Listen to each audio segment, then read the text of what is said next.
entre los sistemas de información social y sanitaria pueden traducirse en mejores decisiones, mejor coordinación territorial y respuestas más integrales a las necesidades complejas. Entonces, justamente esta mesa busca compartir esa experiencia desde las distintas miradas complementarias, desde la arquitectura de los registros sociales, desde la gestión social local en los territorios y desde la política sanitaria y de interoperabilidad en salud.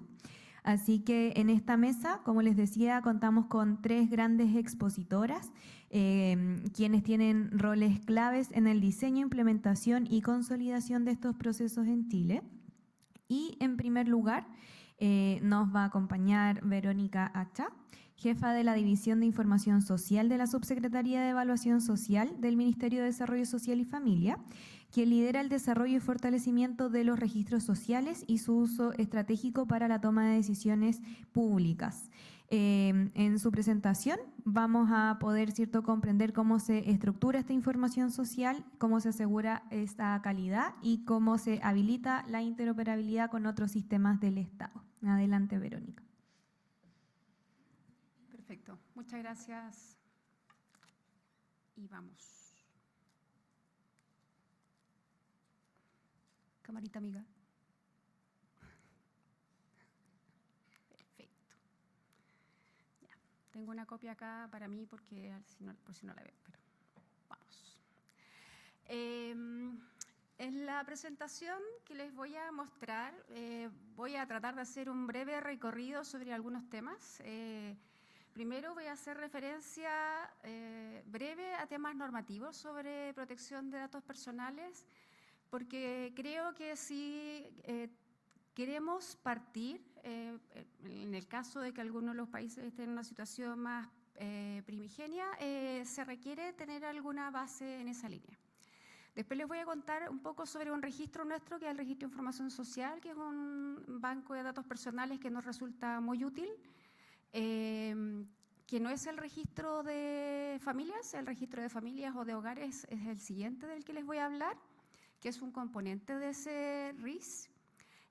Después les voy a hablar muy brevemente, les voy a mostrar algunos ejemplos de uso de datos sociales y de interoperabilidad, y finalmente voy a entrar un poco en este tema de la colaboración entre los ministerios.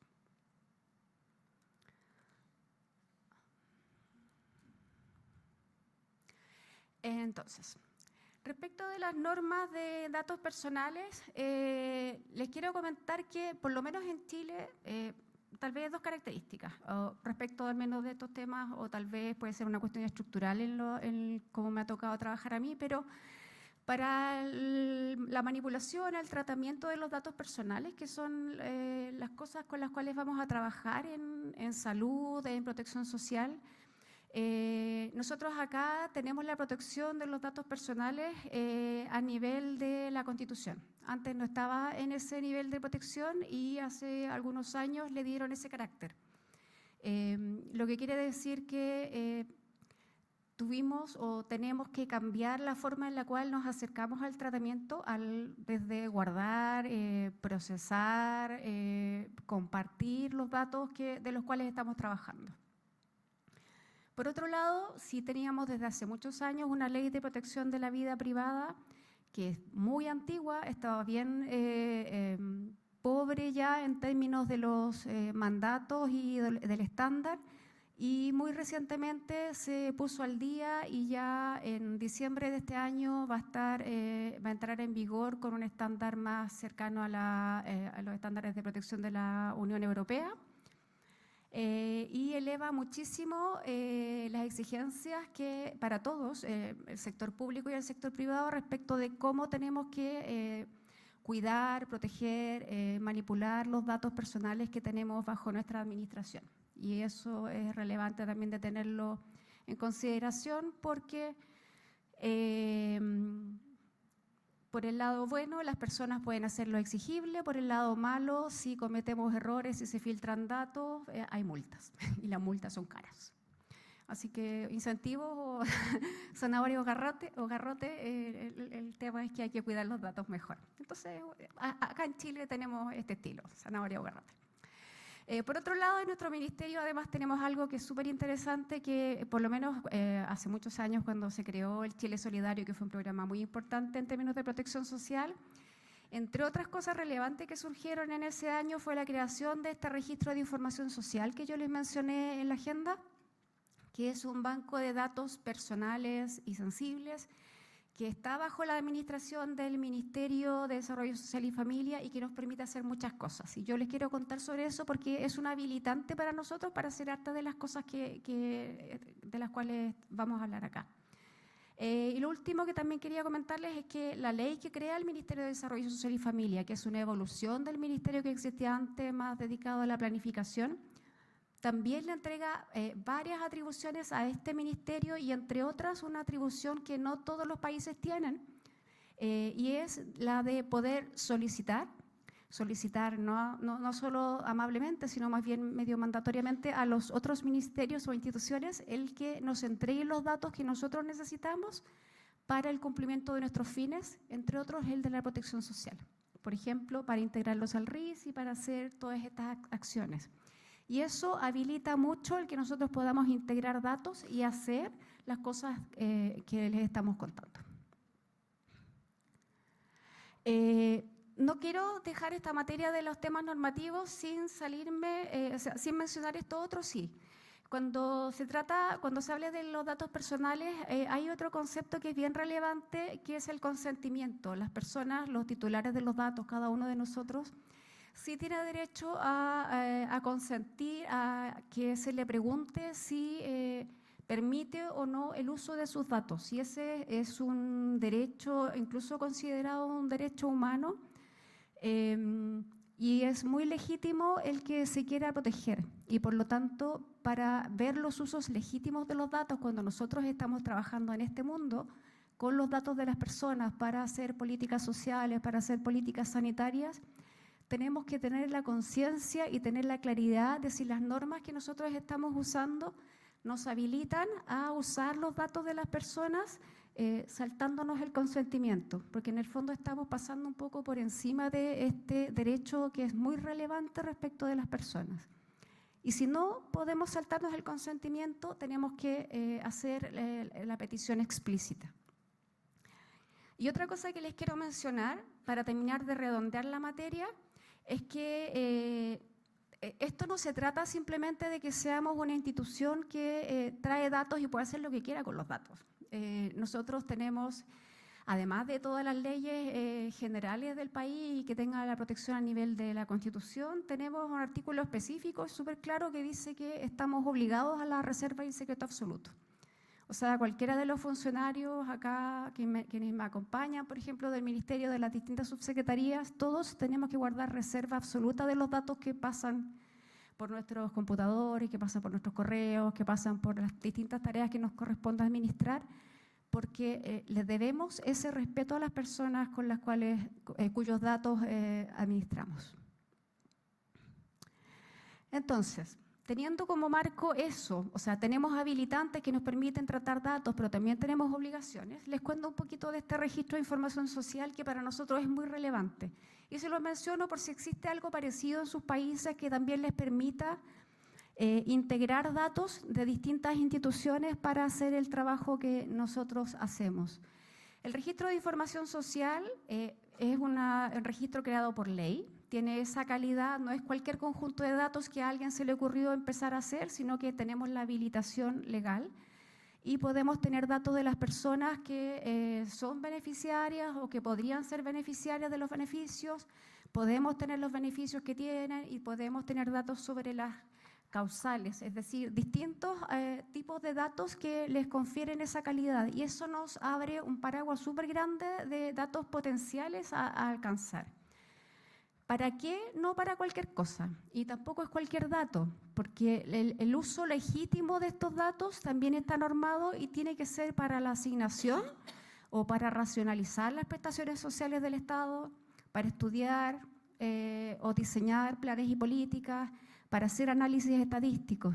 Es decir, las normas también nos delimitan muy claramente cuáles son las finalidades. Eso también ya que vamos a tener un levantamiento del estándar y nos vamos a saltar el consentimiento de las personas y vamos a poder integrar cantidades muy grandes de datos de las personas que pasan por este país.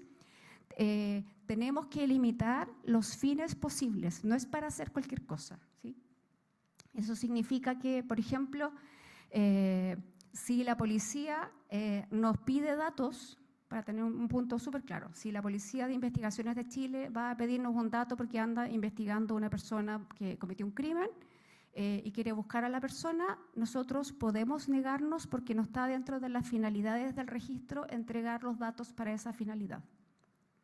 Y si quiere hacer un caso en contra de eso, podemos llegar a las cortes que corresponda con el caso, ¿sí? ¿Qué tipo de datos tenemos? Y por eso es relevante, porque tenemos datos del registro de familias, que sería nuestro registro social de hogares, tenemos beneficios que vienen de distintas instituciones que financian sus prestaciones o beneficios sociales o transferencias monetarias que nos entregan información. Tenemos, por ejemplo, información de las cotizaciones del sistema previsional y de salud, datos civiles del registro civil, vitales, de parentescos y ese tipo de información. Tenemos también datos de salud integrados en este registro, algunos datos de dependencia, de discapacidad. No lo tenemos todo, no tenemos una ficha médica porque no corresponde. Nosotros manejamos la información que corresponde al propósito, a la finalidad. Tenemos datos educacionales, tenemos ingresos formales del trabajo, de las pensiones, del capital, patrimonio de las personas en distintos niveles, vehículos, terrestres, marítimos, bienes raíces, datos de contacto, qué sé yo. Hay mucha información y de muchas personas, pero siempre en el marco de las finalidades y de los usos posibles de ese registro. Y para que se hagan una idea aún más concreta, por ejemplo, el registro de familias nuestro, el registro social de hogares, tiene actualmente 17 millones de personas, que es el 84% de la población del país. Y si nos vamos a mirar las personas sobre las cuales tenemos al menos un beneficio registrado en esta gran base de datos que es el RIS, tenemos información del 90% de la población, o sea, tenemos información de muchas personas. Y otra cosa interesante a propósito de la interoperabilidad es que administrar datos no es para que un ministerio como el nuestro trabaje solo y aislado, sino que esas finalidades que están establecidas en la ley se refieren a que el sistema intersectorial de protección social pueda trabajar de manera más eficiente. Y no tiene sentido que cada institución vaya pidiendo todos los datos y vaya replicando los datos de las personas, sino que se dio la atribución a una institución que fuimos nosotros, y que nos fueron fortaleciendo y nosotros compartimos esa información para que otras instituciones puedan cumplir sus finalidades. Y por ejemplo, durante el año recién pasado, del año 2025, tuvimos a 39 instituciones públicas que estuvieron interoperando con nosotros, es decir, haciendo consultas en línea para sus propias prestaciones sociales y consultaron información diversa sobre 9 millones de personas distintas. ¿Sí? Entonces, para todos los que tienen capacidad de hacer eso, fue relevante porque en lugar de preguntarle a las personas una y otra vez el dato que… me quieres distraer. En lugar de preguntarles una vez y otra vez el dato a las personas que el Estado ya tiene, nos lo piden a nosotros y así le alivianamos la carga a las personas. Muy rápidamente me paso al registro social de hogares. El registro social de hogares, bueno, nació en el 2016 y el propósito de ese registro, como puede ser que lo tengan en sus países también, es el registro específico dentro de nuestra base de datos y dentro de estos registros de datos para determinar y caracterizar a los hogares, estructura ya en conjunto específico de datos para caracterizar a los hogares, para determinar la elegibilidad.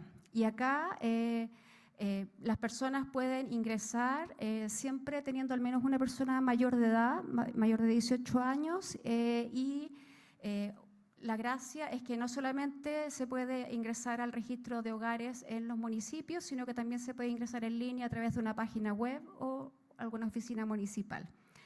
y las personas pueden voluntariamente pedir ingreso o a veces hay barridos o campañas puntuales cuando existe alguna política pública que es de interés. Por ejemplo, ahí en la imagen aparece una foto del presidente cuando se lanzó la campaña a propósito del Sistema Nacional de Cuidados para que las personas se registraran si es que había alguna persona cuidadora en su hogar en el Registro Social de Hogares.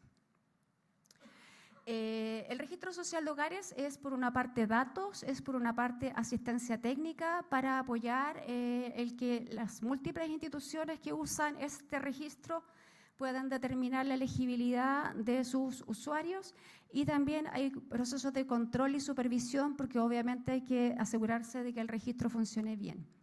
El registro finalmente ayuda a determinar la elegibilidad a través de una calificación socioeconómica, que es lo más asimilable a lo que era antes un puntaje, pero no es exactamente un puntaje, y utiliza datos autorreportados por las personas y datos administrativos para determinar esa clasificación o calificación socioeconómica, ordenando desde el 40% más vulnerable hasta el 100% menos vulnerable de la población, de 10 en 10 desde el 40%. Pero como les comentaba, el Registro Social de Hogares combina datos de autorreporte y con datos administrativos. Por ejemplo, ya llevándolo acá al ámbito de la salud, en temas de salud levanta información desde tiempos, yo diría, inmemoriales, como si las personas presentan alguna condición permanente de salud del estilo ceguera a pesar de usar, no sé, dispositivos o lentes o lo que sea, sordera a pesar de usar audífonos, mudez o dificultad en el habla y así. Si puede salir solo a la calle, y por tanto también se pregunta sobre algunas actividades instrumentales de la vida cotidiana que puedan ser una señal de dependencia. Y estas son preguntas de autorreporte, y así como estas hay en otros ámbitos, en el ámbito de la educación, hay en ámbitos del trabajo, preguntas de autorreporte. Y el formulario se combina con datos administrativos. Y los datos administrativos provienen de bases de datos que tienen otras instituciones públicas con las cuales nuestro ministerio interopera a propósito de la normativa existente, que permiten complementar la información. Por ejemplo, la información de la edad la calculamos a partir de la fecha de nacimiento que provee el registro civil asociado al número de identificación que las personas tienen para ingresar al Registro Social de Hogares. Esa es una característica que aprovechamos en Chile, ya que el 99% de la población tiene este número de identidad único. Es la gran clave en el fondo de ingreso al Registro Social de Hogares. Y cosas como la discapacidad, por ejemplo, viene de datos administrativos también, como el Registro Nacional de la Discapacidad o los receptores de subsidio de la discapacidad. La dependencia también la tenemos en distintas bases de datos. También se levantan cosas como necesidades educativas especiales o la invalidez de distintas bases de datos para los trabajadores, por ejemplo, que ya reciban algún subsidio asociado a invalidez o alguna pensión de invalidez, los niños, por ejemplo. Entonces, las bases administrativas también van complementando ese tipo de elementos para ayudarnos a entender mejor y complementar las variables de salud. Ahora, un tema relevante es que cuando se determina la elegibilidad de los beneficiarios, o cuando se usan los datos, nosotros tratamos de promover el que no solamente se utilicen las variables como la calificación socioeconómica, que es una variable de resumen, sintética, sino que también se utilizan estas otras variables, la edad de las personas, si hay jefatura de hogar femenina, si hay presencia de problemas de salud o dependencia, si hay personas cuidadoras en el hogar o si alguien requiere cuidado. Ese tipo de información también es relevante y nosotros creemos que para la elegibilidad es importante de utilizar todo el espectro posible de los datos y no solamente los valores sintéticos para tomar decisiones de elegibilidad. Y moviéndome ya a las materias más ejemplos de interoperabilidad, acá les muestro un caso de distintas aristas. Por ejemplo, allá en el medio aparece el Ministerio de Desarrollo Social, que seríamos nosotros con el Registro Social de Hogares. Y hacia abajo les muestro cosas como el Senadis, que tiene ayudas técnicas, por ejemplo, el Mineduc, que es el Ministerio de Educación, que administra becas para distintos niveles educativos, desde parvularia hasta educación superior.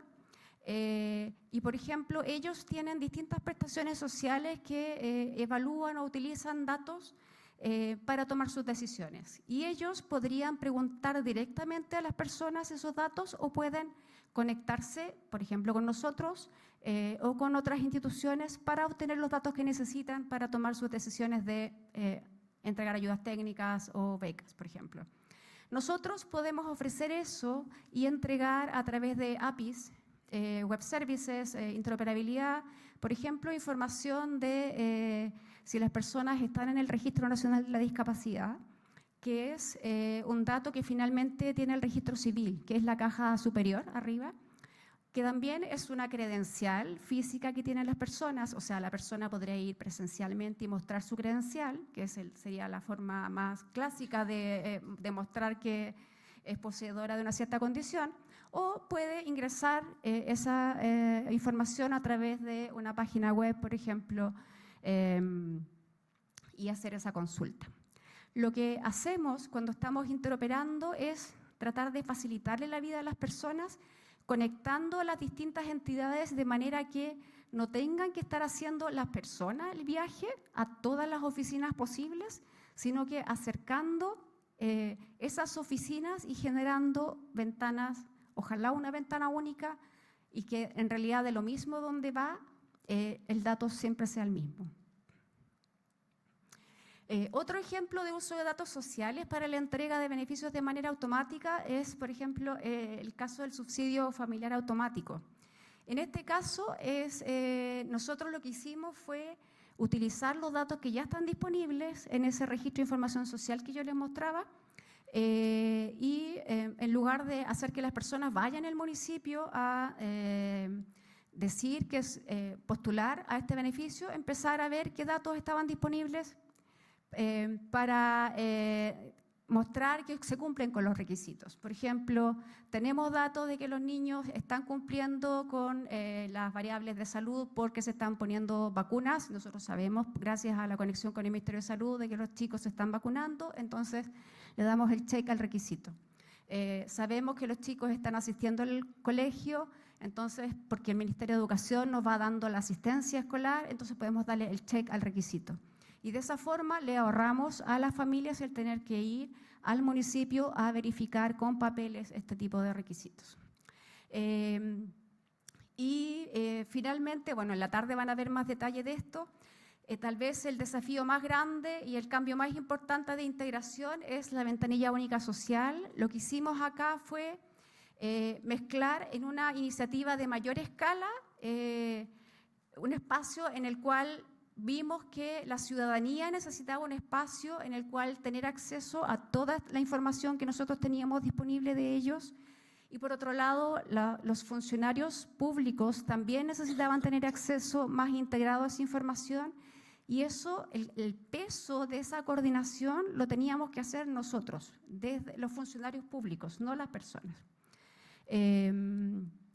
Entonces, lo que hicimos fue lanzar el año pasado, en mayo, la ventanilla única social, que básicamente lo que hace es permitir que las personas con una identidad digital que se tiene acá en Chile, que se llama clave única, puedan ingresar a un portal y, por ejemplo, puedan ver las cosas, toda su información o hacer todos sus trámites del registro social de hogares en un solo portal, puedan conectarse y ver y descargar datos del Fondo Nacional de Salud o ver su centro de salud o ver las listas de espera o exámenes pendientes o las vacunas que tienen pendientes porque nos conectamos con el Ministerio de Salud para obtener esta información. Se pueda ver si tienen la credencial de persona cuidadora del Registro Social de Hogares porque estamos conectados con el Registro Social de Hogares en un solo lugar. Se pueda ver si tienen patologías AUGGs, es decir, patologías que están garantizadas dentro del marco de la ley que garantiza para ciertas patologías atención, o que está en una comuna que tiene telesalud, o que si quiere ver las licencias médicas. O sea, este tipo de trámites los pudimos conectar gracias a este trabajo virtuoso.